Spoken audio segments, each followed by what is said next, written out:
First of all అందరికీ happy republic day. నేనైతే ready అయిపోయాను. మా చెల్లి స్కూల్‌కి వెళ్ళాలా? వద్దా? అని చెప్పేసి 10 సార్లు ఆలోచించి, ఓ నలుగురు మందిని అడిగేసి వెళ్ళనా? వద్దా? అనుకుని మొత్తానికి అయితే స్కూల్ మానేసిందనమాట.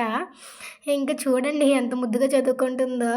ఇంక దారిలో నడుచుకుని వస్తూ ఉంటే నాకు ఈ బఫేలో అడ్డొచ్చింది. చూడండి తోక ఎలా ఊపుతుందో. దీన్ని తప్పించుకొని వచ్చేసరికి ఇలా ఈ పాప కనిపించింది. "స్కూల్‌కెళ్ళావా?" అని అడిగితే, "వెళ్ళాను. నాకు అంగన్వాడీలో గుడ్డిచ్చారు" అని చెప్తుంది. ఫ్లాగ్ ఎగరేయలేదంట. నాకు చాక్లెట్ కూడా ఇవ్వలేదు అని చెప్తుంది. ఎంత ముద్దుగా చెప్తుందో. ఇంకా గార్డెన్‌లోకి వెళ్తే మా తమ్ముడు ఆడుతూ కనిపించాడు. వీడు స్కూల్‌లో ఆడమంటే ఆడాడు కానీ, ఇక్కడ మాత్రం ఎగురుతాడు. ఇంకా ఫైనల్లీ మన డ్యూటీ మాత్రం ఎప్పటికీ మారదనమాట. ఇలాగ రోజు పువ్వులు కట్టుకోవడమే. మీలో ఎంతమందికి ఇవి ఉసిరికాయలు తెలుసు? వీటిని